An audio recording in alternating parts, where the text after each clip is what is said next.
with your husband and gets pregnant with his baby. When your sister sleeps with your husband and steals him next to Geraldo. I influenced everybody out there at that ranch. I take responsibility for those 9 people getting killed. Yeah, I can see that. What do you mean, TJ? I can see that because everybody was influenced by the guy just by being around him, because he was fun to be around. If someone was talking to you and you went to jail and you wanted to get out of jail and you had somebody to call, you would call or tell somebody to get a hold of the person that made you feel the best, that took care of you the best. And that happened to be Charlie. And that's the reason that anybody started calling him the leader, because whenever anybody talked, they talked about him because he had fun with him, he played with him, you know. Let me ask John why you lived on Spahn Ranch. Why did you live there with them? I met Charlie long before there was a Spahn's Ranch, long before there was a family. I met him as an individual. I visited him from time to time as time went by, from '67 to when they moved to Spahn's, and I couldn't tell you in words what exactly it was, but I had a family. Didn't you tell our producer that you lived there? Yes, I did tell your producer. Tell us. Let's hear it. Something that was a kind of an egotistical trip on my part. Well, let me hear it again. Let me hear it. Well, I'd rather not politically correct. But you can bring it up. You went there because you wanted the girls that were Charlie's rejects, right? No, I didn't say that at all. Now that is an out-and-out lie. You're not well, even. You're not even. That wasn't a big part of why you were there. You're not even quoting what I said. Well, you tell me. You tell me what you said. I said to Cece, your wife, and producer, wonderful lady, producer of this show, honest person, that at time I was, as any other male might be, and lots of men were, jealous of the fact that there were a lot of young, attractive girls around him, and wanted to see, you know, what that was about.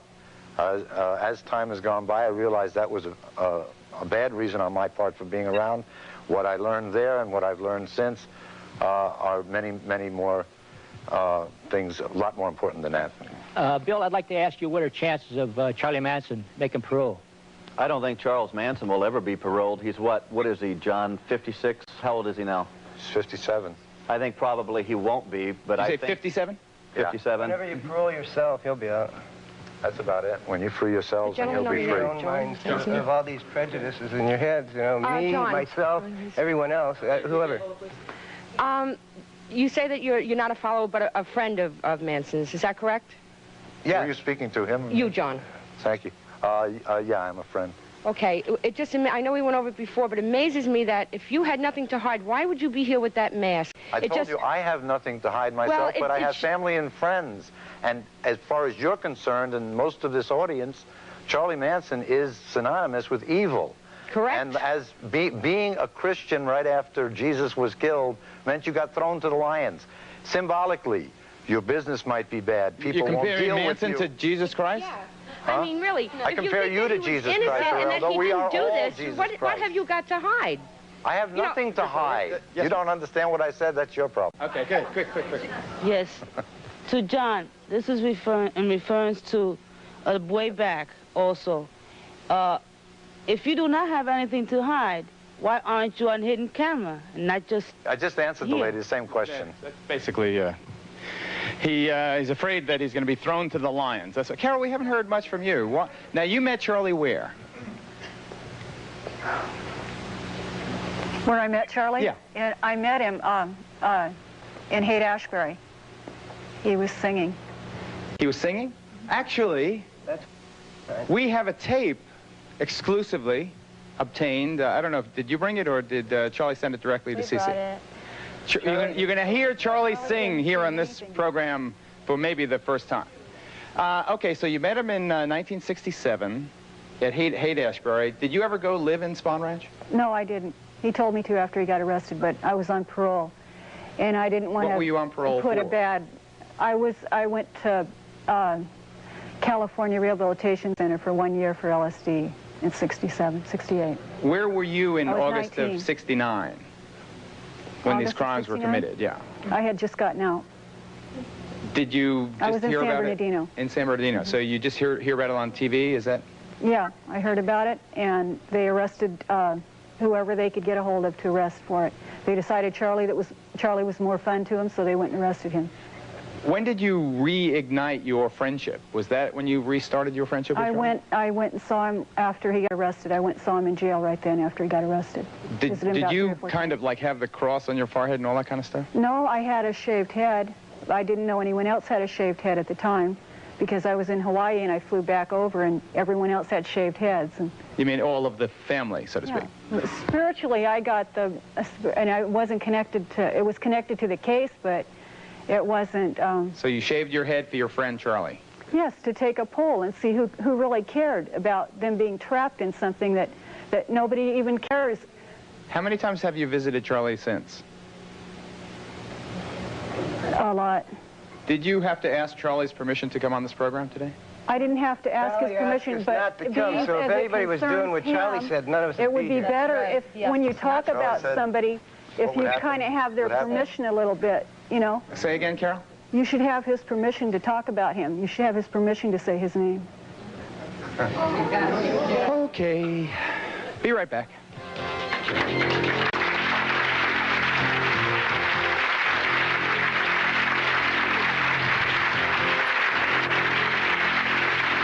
Night of the Manson murders, a look back at Hollywood's bloodiest night. Women I don't got to tell them what to do. If I got to tell them what to do, I'll set them up on the highway and get them away from me. I don't deal with women I got to tell them what to do. They know what to do. If they don't know what to do, they better stay away from me. I wonder if, Carol, did you shave your head because you loved Charlie? Do you love Charlie today? Yeah, I love Charlie. Uh-huh. He's love. Do you love him in a spiritual way, or do you love him in a romantic? He's spiritual love. Okay. You probably don't know about that. Oh, I guess not. Do you know about the spiritual world at all? I have Other a than question material? for either of the girls, and I really would appreciate an honest answer. While you were communing with the air and the birds and the ground, commune with it. What kind of drugs were you doing on a daily basis?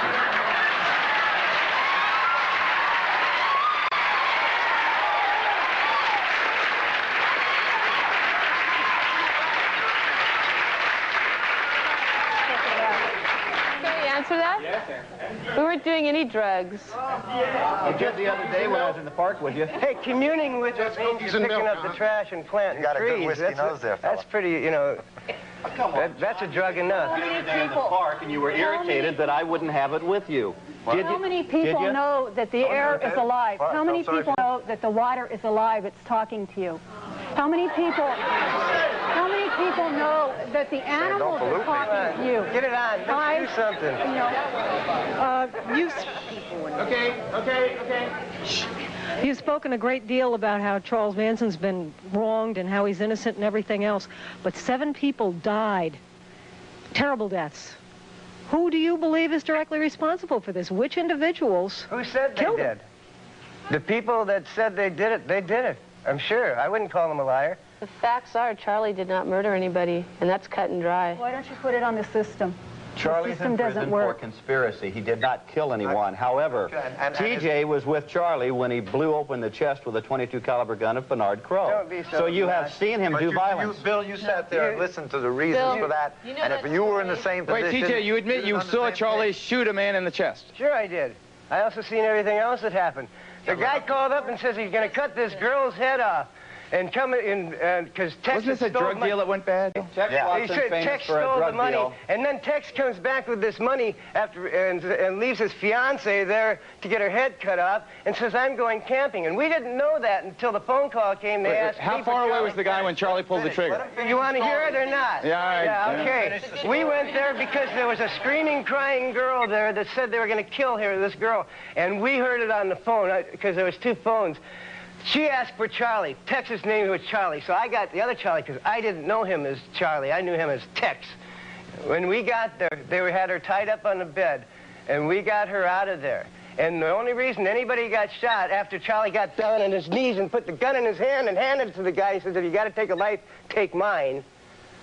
The guy laughed and says, it has to be the girl. So then Charlie shot him? That's after he... I know, but then he shot him. Yeah, with empty rounds, yeah. Why do you mean did he shoot him, Bill, or did he not shoot him? Sure, he shot him once in the chest. Oh, I'm sorry. I didn't know it was only once. I'm sorry. Hey, if I knew it was only once, I would have had a whole different idea about it.